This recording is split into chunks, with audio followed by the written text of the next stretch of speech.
ہم صرف ہاتھ پیر ہی مار سکتے ہیں، پانی سے باہر نکلنے کی ہمت نہیں کر سکتے۔ کمفرٹ زون جس قدر خوشنما نظر آتا ہے، اس سے کئی گنا زیادہ خطرناک ہے۔ یہ ایک نشہ ہے جو غیر محسوس طریقے سے انسان کی رگوں میں اترتا ہے اور اس کو اپنا عادی بنا لیتا ہے۔ اس میں رہتے رہتے انسان کو احساس تک نہیں ہوتا کہ اس کے اندر جو قابلیتیں موجود ہیں وہ زنگ آلود ہونا شروع ہو گئی ہیں۔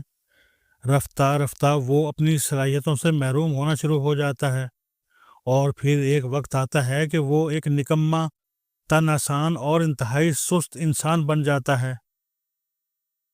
قابلیت سے محروم ایسا انسان اپنی زندگی میں چیلنج نہیں لے سکتا۔ معمولی سے حالات خراب ہونے پر بھی اس کے ہاتھ پاؤں پھول جاتے ہیں۔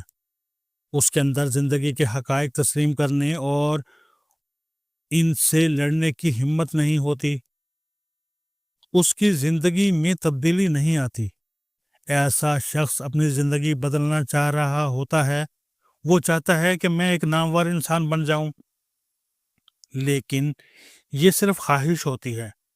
اس کو عملی شکل دینے کے لیے وہ کچھ کرتا نہیں ہے، وہ رسک لینے کو تیار نہیں ہوتا، وہ راستہ بدلنے، ہجرت کرنے، پسندیدہ نوکری چھوڑنے اور تبدیلی کی قیمت چکانے کو تیار نہیں ہوتا۔ اس کی زندگی میں نئے لوگ نہیں آتے، کیونکہ رشتے بنانے اور نبھانے کے لیے 3 چیزیں درکار ہوتی ہیں: توجہ، ٹائم اور پیسہ۔ ہر رشتے کو توجہ دینی ہوتی ہے، اس کے لیے وقت نکالنا ہوتا ہے، شادی بیاہ اور غمی خوشی میں شرکت کرنی ہوتی ہے، اور بوقت ضرورت پیسے بھی خرچ کرنے ہوتے ہیں۔ لیکن کمفرٹ زون کا قیدی شخص یہ سب نہیں کر سکتا، کیونکہ وہ آرام دہ زندگی گزارنے کا عادی ہو چکا ہوتا ہے۔ کمفرٹ زون میں رہنے کا دوسرا بڑا نقصان یہ ہوتا ہے کہ یہ انسان کی پیشہ ورانہ زندگی کو کھوکھلا کرنا شروع کرتا ہے، جس کی وجہ سے ایسا شخص اپنے میدان میں آگے نہیں بڑھ سکتا۔ اس کی ساری زندگی نکل جاتی ہے، لیکن وہ وہیں رہتا ہے جہاں آج سے 20 سال پہلے تھا۔ کمفرٹ زون انسان کی صحت کو بھی متاثر کرتا ہے۔ ٹی وی کے سامنے صوفے پر بیٹھ کر اور ایک ہاتھ میں پاپ کارن کا پیکٹ لے کر گھنٹوں گزارنا، واک نہ کرنا، کھانا اور سو جانا، تلی ہوئی چیزوں کے سہارے جینا، اور اس جیسی بے شمار عادات کے نتیجے میں اس کی صحت جواب دے جاتی ہے۔ وہ ہر وقت کسی نہ کسی طبی مسئلے کا شکار ہوتا ہے۔ یہ معاشرے کا اجتماعی رویہ ہے، اور اسی کی بدولت ہر علاقے میں آپ کو میڈیکل اسٹورز پر رش نظر آئے گا۔ کمفرٹ زون انسان کی قابلیت کو بھی زنگ آلود کر دیتا ہے۔ وہ نئی چیزیں نہیں سیکھتا، اپنی شخصیت پر محنت نہیں کرتا، اپنی کمزوریوں کو دور نہیں کرتا۔ نتیجتاً وہ ایک بے ثمر انسان بن کر رہ جاتا ہے، جو نہ اپنی زندگی کو بدلنے کی ہمت رکھتا ہے اور نہ دوسروں کی۔ کمفرٹ زون انسان کے رشتوں کو بھی کمزور کر دیتا ہے۔ وہ رشتے نبھانا تو چاہتا ہے، لیکن اپنے کمفرٹ زون کی شرط پر۔ وہ اپنے وقت اور توجہ کی قربانی دینے کو تیار نہیں ہوتا، اور رفتہ رفتہ اس کے دوست، احباب اور رشتہ دار اس سے دور چلے جاتے ہیں۔ کمفرٹ زون انسان کی ول پاور یعنی قوت ارادی کو بھی کمزور کر دیتا ہے۔ اس کے اندر کچھ نیا کرنے کی ہمت ہی نہیں ہوتی۔ حالانکہ انسان تو وہ مخلوق ہے کہ اگر وہ اپنی سوچ بدل لے تو اس کی پوری زندگی بدل جاتی ہے۔ وہ اپنی زندگی میں کوئی اچھا استاد، دوست یا کتاب شامل کر لے تو اس کی تقدیر بدل جاتی ہے۔ لیکن یہاں ایسا نہیں ہوتا، کیونکہ کمفرٹ زون نے اس کی ہمت کی عمارت کو شکستہ کر دیا ہوتا ہے۔ تو کیا آپ کے اندر کمفرٹ زون سے نکلنے کی ہمت ہے؟ اگر ہے تو اٹھیے اور اپنے زور بازو سے جیل کی یہ سلاخیں توڑ کر خود کو آزاد کیجیے۔ لیکن آپ اب بھی آزاد نہیں ہوں گے۔ کمفرٹ زون سے نکل کر آپ ایک اور دائرے میں آ جائیں گے، جس کو فیئر زون یعنی خطۂ خوف کہا جاتا ہے۔ یہاں آپ کو ہر وقت یہ فکر کھاتی رہے گی کہ میں کوئی نیا قدم تو اٹھا لوں گا، لیکن لوگ کیا کہیں گے؟ آپ جب بھی خود کو بدلنے کی کوشش کریں گے تو اندر سے آواز آئے گی، لوگ کیا کہیں گے؟ یہ خوف آپ کے ذہن پر سوار ہو کر آپ کو کچھ نیا کرنے نہیں دے گا، بار بار کی کوشش کے بعد آپ کو اپنے اوپر کچھ شک ہونے لگتا ہے کہ شاید میرے اندر قابلیت کی کمی ہے، اس وجہ سے میں کچھ نہیں کر سکتا۔ لیکن یہ ایک فریب ہوتا ہے جس میں آپ کا خوف آپ کو دھکیلنے کی کوشش کرتا ہے۔ یہاں رہ کر آپ کا نفس بہانے ڈھونڈنے لگتا ہے۔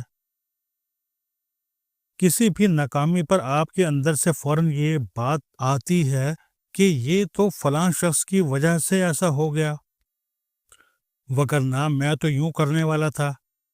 اس دائرے میں رہتے ہوئے آپ کے اندر قوت فیصلہ کی بھی کمی ہوتی ہے۔ آپ دوسروں کے فیصلوں کے محتاج ہوتے ہیں۔ یعنی گاڑی تو آپ کی ہوتی ہے لیکن ڈرائیونگ سیٹ پر کوئی اور بیٹھا ہوتا ہے۔ یہاں آپ کے اندر کوئی بولتا ہے کہ بغاوت کرو، ان حالات کو قبول مت کرو، یہاں سے نکلو۔ آپ اپنا پورا زور لگا کر ان سلاخوں کو بھی مروڑ دیتے ہیں۔ آپ فیئر زون سے آزاد ہو جاتے ہیں۔ اب ایک تیسرا دائرہ شروع ہوتا ہے جس کو لرننگ زون کہتے ہیں۔ اب آپ کے اندر ہمت آ چکی ہوتی ہے، آپ نئے چیلنجز لیتے ہیں، آپ نئے تجربات بھی کرتے ہیں، اس سوچ کے ساتھ کہ ان سے کچھ نہ کچھ سیکھ لیا جائے۔ آپ ہر انسان اور ہر واقعے سے سیکھتے ہیں۔ مختلف طرح کے حالات کا سامنا کرنے کی بدولت آپ کے اندر پرابلم سالونگ یعنی مسائل حل کرنے کی صلاحیت آ جاتی ہے۔ آپ کو جتنی بھی مشکلات کا سامنا ہو، جتنی بھی تنقید آپ کے اوپر آئے، آپ ان سب چیزوں کو پارٹ آف دا لائف سمجھتے ہیں اور ان کا حل نکالنے کی کوشش کرتے ہیں۔ یہیں آپ اپنے اندر نئی سکلز بھی پیدا کرتے ہیں۔ آپ کے دل میں سوالات مچلتے ہیں جن کے جوابات آپ تلاش کرتے ہیں اور آپ کے سامنے نئے راستے کھلتے ہیں۔ سیکھنے کا یہ سفر آپ کو ایک بہترین شاندار دائرے میں لے آتا ہے جس کو گروتھ زون یعنی خطہ نمو کہتے ہیں۔ نمو کا مطلب ہے قدم با قدم پروان چڑھنا۔ دنیا میں جتنی بھی ترقی ہوئی ہے اس خطہ کی وجہ سے ہوئی ہے۔ یہاں آ کر سب سے پہلی کامیابی آپ کو یہ ملتی ہے کہ آپ کو زندگی کا مقصد مل جاتا ہے۔ آپ کے اندر خواب پلنا شروع ہو جاتے ہیں۔ یہ خواب آپ کو بے چین رکھتے ہیں، آپ کو تڑپاتے ہیں، آپ کروٹ پہ کروٹ بدلتے ہیں۔ آپ راتوں کو اچانک اٹھ کر اپنے خوابوں کے بارے میں سوچتے ہیں۔ آپ کی آنکھوں میں نیند نہیں ہوتی کیونکہ وہاں خوابوں کا بسیرا ہوتا ہے۔ یہ تڑپ، یہ شوق آپ کو جواز ہستی یعنی مقصد حیات کے انعام سے نواز دیتا ہے۔ زندگی کا مقصد آپ کو آگے بڑھنے کی موٹیویشن دیتا ہے۔ یہ آپ کو ٹریک پر رکھتا ہے۔ کبھی آپ سمت کھو جائیں تو یہ آپ کو واپس ٹریک پر لاتا ہے۔ کبھی آپ کے پاؤں ڈگمگا جائیں تو یہ آپ کو دوبارہ سے ہمت دیتا ہے۔ آپ کی زندگی کا مقصد جس قدر بڑا ہوگا اتنا ہی مرنے کا خوف بھی کم ہوگا، کیونکہ موت انسان کو آتی ہے، مقصد کو نہیں۔ با مقصد انسان اگر چلا بھی جائے تو اس کے مشن کو دوسرے لوگ آگے بڑھاتے ہیں۔ اس کی مثال اولمپک مشل کی طرح ہے جس کو ایک کے بعد ایک کھلاڑی تھامتا ہے اور مشل اپنا سفر جاری رکھتی ہے۔ گروتھ زون میں آپ اپنے لیے نئے اہداف طے کرتے ہیں۔ ایک منزل مل جائے تو اس کے بعد دوسری منزل، دوسری کے بعد تیسری، چوتھی اور پانچویں منزل، پھر آپ منزل سے زیادہ راستے کو انجوائے کرتے ہیں۔ اس خطے میں آپ فتوحات سے ہمکنار ہوتے ہیں۔ آپ کے لیے تالیاں بجتی ہیں، نعرے لگتے ہیں، آپ اپنی فتح کو سیلیبریٹ کرتے ہیں اور ہر فتح کے بعد ایک اور منزل کے لیے کمر بستہ ہوتے ہیں۔ سچ پوچھیں تو اس راستے پر چلنے میں ایسا سرور، ایسا سکون اور اطمینان ہے جو دنیا کی کسی بھی چیز میں نہیں۔ اٹھیے، اپنا شمار دنیا کے 2% ان خوش قسمت لوگوں میں کیجیے جو کمفرٹ زون کی سلاخوں کو توڑ ڈالتے ہیں۔ اپنے آپ کو دھکیلتے دھکیلتے گروتھ زون میں لے آئیے کہ کامیابی کا راز بھی یہی ہے۔ اور اگر ایسا نہیں تو پھر ایک دانا آدمی کی یہ بات یاد رکھیے کہ اگر تم وہی کر رہے ہو جو ہمیشہ سے کرتے آئے ہو تو تمہیں ملے گا بھی وہی جو ہمیشہ سے ملتا آ رہا ہے۔ اور مولانا رومی کے یہ الفاظ تو انسان کو خواب غفلت سے جگانے کے لیے کافی ہیں۔